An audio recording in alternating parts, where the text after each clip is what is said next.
E aí, tudo bem? Hoje a gente vai falar de X-Men 111 de junho de 1978.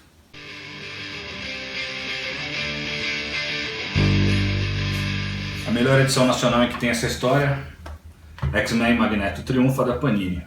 Mas deixa eu contar um pouquinho. Antes de ter isso aqui, não tinha sido publicada essa história no Brasil com uma qualidade razoável. Ela foi publicada 2 vezes, uma na RGE e a outra pela Mitos em preto e branco. E quando eu era moleque eu não tinha essas primeiras histórias do John Byrne nos X-Men e eu queria muito ter, só que você não achava, porque eram raridades mesmo. Aí um dia eu passei num sebo ali no centro de São Paulo e o cara tava vendendo isso aqui, ó. Os almanaques Hulk em que saiu X-Men e toda essa fase aí do John Byrne com Chris Claremont, uma tradução terrível, cores terríveis, eles alongavam a história para caber dentro do formato da revista, mas era o que a gente tinha. E aí eu paguei uma grana nisso aqui na época. Logo em seguida a Mitos lançou isso aqui, que eram as edições em preto e branco. Toda a fase do Chris Claremont, do John Byrne, acho que pula uma história, sei lá porquê. Era o que eu tinha até, finalmente, né, o sonho que eu tinha de ter essa fase inteira em encadernados de luxo aconteceu pela Panini. Aqui na edição da Panini essa história se chama Jogos Mentais, é escrita por Chris Claremont, desenhada por John Byrne e arte finalizada por Terry Austin. Reza a lenda que o Chris Claremont queria fazer essa história desde a época do Dave Cockrum e o Dave Cockrum não gostou da ideia. Os X-Men transformados em artistas de circo, isso é ridículo, eu não quero fazer. E o Chris Claremont ele sempre fez isso, né? Se o cara falava não pra ele, ele falava tá bom, tá bom. Assim que o cara saía da equipe criativa, ele fazia a história que ele queria. Foi isso que aconteceu. John Byrne estava acabando de entrar, ainda sem muita voz ativa. Aí o Chris Claremont falou, eu vou fazer essa história que eu queria. E o Cockrum não tinha gostado. Na história, o Fera diz que ele vê que os X-Men desapareceram e ele fala, será que é o mesmo motivo pelo qual os Vingadores também desapareceram?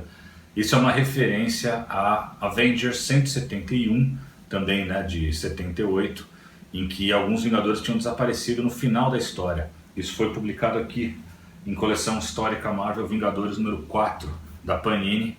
Só que eles só publicaram a primeira parte, porque a Panini estava com essa ideia que eu não acho legal, de, por exemplo, aqui só Ultron. Então eles juntavam várias histórias com o Ultron. Não importa se no fim da história do Ultron acontece uma coisa que vai levar para outra história, eles cortam e põem outra do Ultron.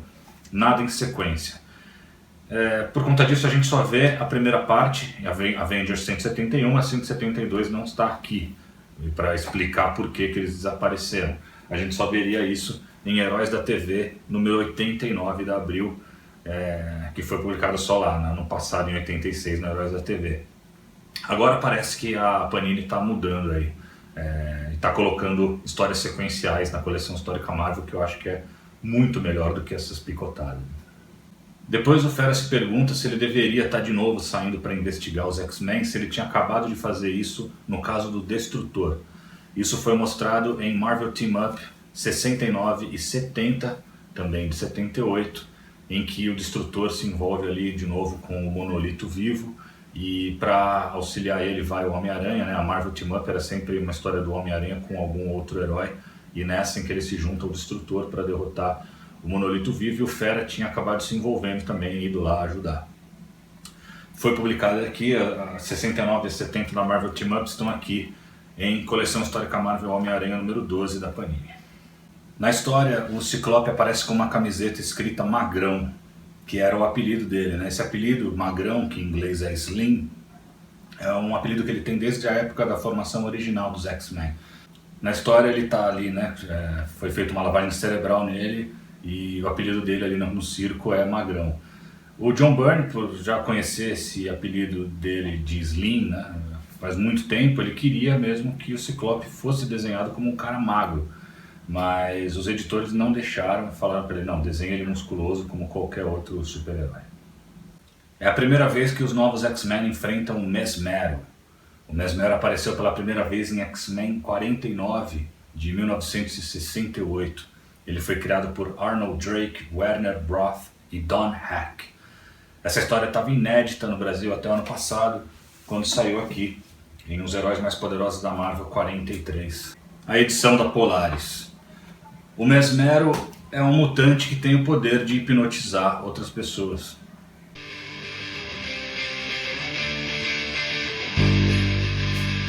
Na história, os X-Men já começam como artistas e aberrações de circo, e o Fera tá lá, vendo o que aconteceu tudo isso. Na verdade, o Fera foi até a mansão e viu que nenhum dos X-Men estava lá e as coisas estavam todas jogadas, como se eles tivessem sumido repentinamente.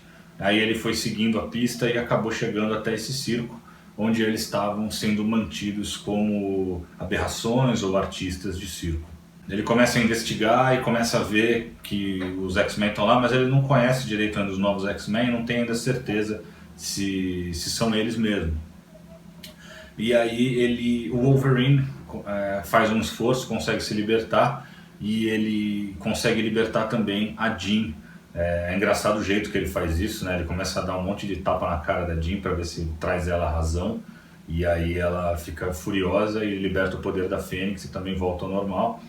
Todos os X-Men veem que foram hipnotizados por Mesmero, eles acham que o Mesmero é a ameaça, e quando todos se juntam para acabar com ele, o Mesmero tomba no chão como se fosse um boneco, eles não entendem o que aconteceu. Quando eles vêm, eles olham que no fundo da sala que eles estão, está lá nas sombras o Magneto, e foi ele que estava ali comandando o Mesmero e está por trás de tudo isso. A gente só saberia realmente quais eram os planos dele na próxima edição.